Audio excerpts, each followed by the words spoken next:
बेदम हुए बीमार दवा क्यों नहीं देते? बेदम हुए बीमार दवा क्यों नहीं देते? तुम अच्छे मसीहा हो, शिफा क्यों नहीं देते? मिट जाएगी मखलूक तो इंसाफ करोगे, मुंसिफ हो तो हश्र उठा क्यों नहीं देते? BJP will get a big slap. Very see. Ms. Indira Chaudhary, please. धन्यवाद सभापति महोदय। आज मैं यूनियन बजट 25-26 पर अपनी बात रखने के लिए खड़ी हूँ। भारत के संविधान के आर्टिकल 38 भारत को एक वेलफेयर स्टेट के तौर पर पेश करता है और सरकार की जिम्मेदारी है कि बजट और उससे जुड़ी वेलफेयर स्कीम्स के जरिए इन आर्टिकल्स को हकीकत में लाया जाए। इसलिए यूनियन बजट सिर्फ एक आंकड़ों की किताब नहीं, बल्कि सरकार की प्राथमिकता और वेलफेयर स्टेट के संविधान से जुड़ी वफादारी का आईना है। सरकार की जिम्मेदारी है कि इकोनॉमिक पॉलिसीज, जिनमें बजट भी शामिल है, ऐसी बनाए जाए जो गैर बराबरी को कम कर सके और सबसे ज्यादा गरीब वर्ग को सहारा दे।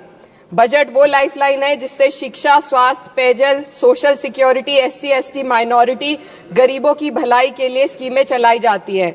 मगर ये बजट को देखकर महसूस होता है कि ये भविष्य के निर्माण से ज्यादा हेडलाइन बटोरने का एक दस्तावेज है। इससे सबसे ज्यादा प्रभावित होने वाली वही लोग पीछे छूट रहे हैं जिन्हें सरकार के सहारे की सबसे ज्यादा जरूरत थी। वो किसान जो बढ़ती लागत से परेशान हैं, वो नौजवान जो बेरोजगारी का सामना कर रहे हैं और वो औरतें जो निजामती रुकावटों से जूझ रही हैं और वो गरीब जो महंगाई के बोझ के तले दबे हुए हैं। This government is proudly marketing the income tax exemption of 12 lakhs. But the question is, how many Indians even earn that much to benefit from it? Only 2.2% of Indian population pays direct taxes, whereas no relief has been given in regards to indirect taxes, the burden of which falls on everyone, especially the poor and weaker section of the society. This clearly shows that this is not an inclusive budget. GST की ऊंची दरों ने आम आदमी की कमर तोड़ दी है।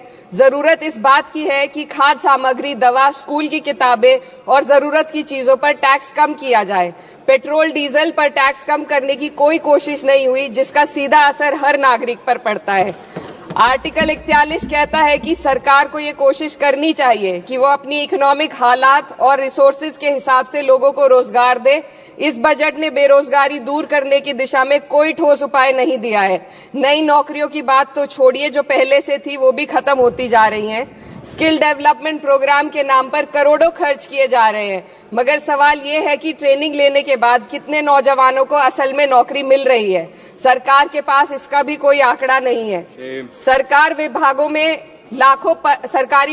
लाखों पद खाली हैं, मगर भर्ती का कोई प्लान नहीं है।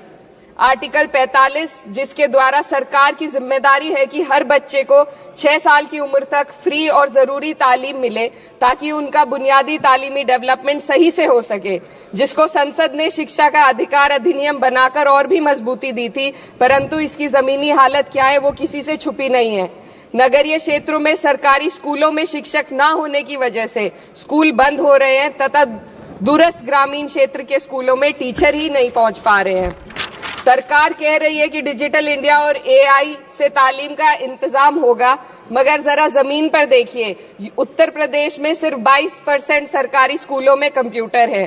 मेरे संसदीय क्षेत्र कैराना में कई सरकारी स्कूल शिक्षक न होने की वजह से बंद हैं और मदरसा एजुकेशन के बजट में 57% की कटौती कर दी गई है। क्या यही सबका साथ सबका विकास है? इसी तर्ज पर अस्पताल हैं जहां पर डॉक्टर नहीं है। आर्टिकल 47 अच्छी सेहत और जिंदगी के स्टैंडर्ड को बेहतर बनाने की आवश्यकता पर जोर देता है।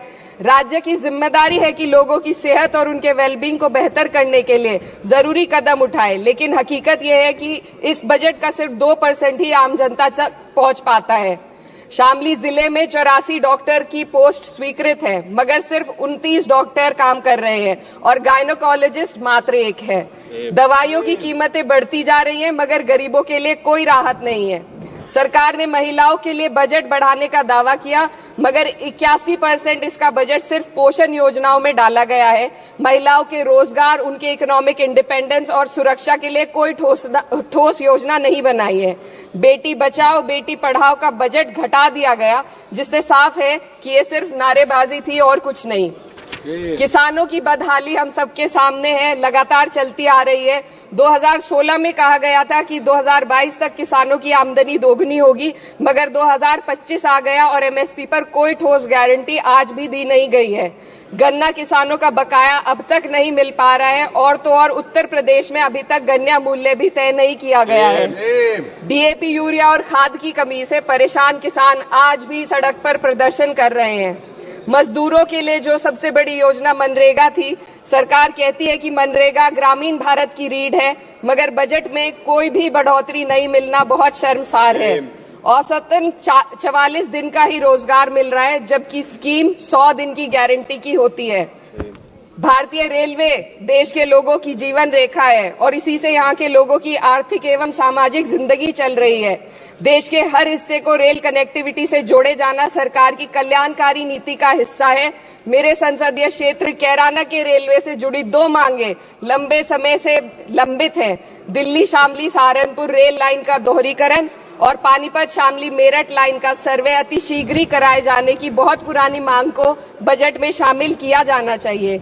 देश भर में बिजली की दरें बेहद असमान हैं। उत्तर प्रदेश में ये दरें बहुत ज्यादा हैं। देश भर में एक समान बिजली दरें लागू करने का प्रावधान किया जाए। रिवैम्प योजना में हर घर तक बिजली पहुंचाने के लिए एलटी लाइन बनाने का प्रावधान भी जोड़ा जाए। कृषि उपकरणों व खाद डीएपी को जीएसटी से मुक्त किया जाए।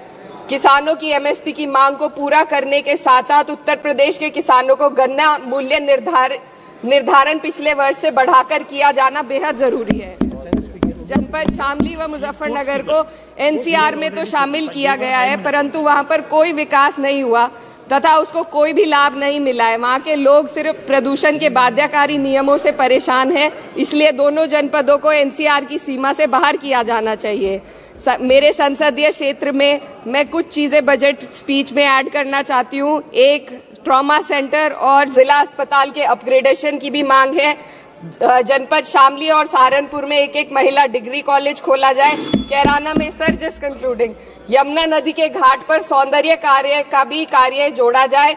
जनपद शामली में टेक्सटाइल पार्क की स्थापना की जाए और जो संसद निधि है, सांसदों को केवल 5 करोड़ रुपए दिए जाते हैं और एमएलए, उत्तर प्रदेश के एमएलए को भी 5 करोड़ दिए जाते हैं। हमारी मांग है या तो इसे बढ़ाकर 25 करोड़ किया जाए या फिर सिरे से खारिज किया जाए। Sir just one The union budget was an opportunity to address the pressing... Sir, just 1 minute. Please, 2 more speakers are in your party. Sir, just concluding. Pressing concern of India's citizen, rising unemployment, soaring inflation, crumbling public services and deepening rural distress. Yet, instead of offering real solution, the government has focused on optics and half measures. While tax relief for the middle class is welcome, it does nothing for the millions who earn too little to benefit from it.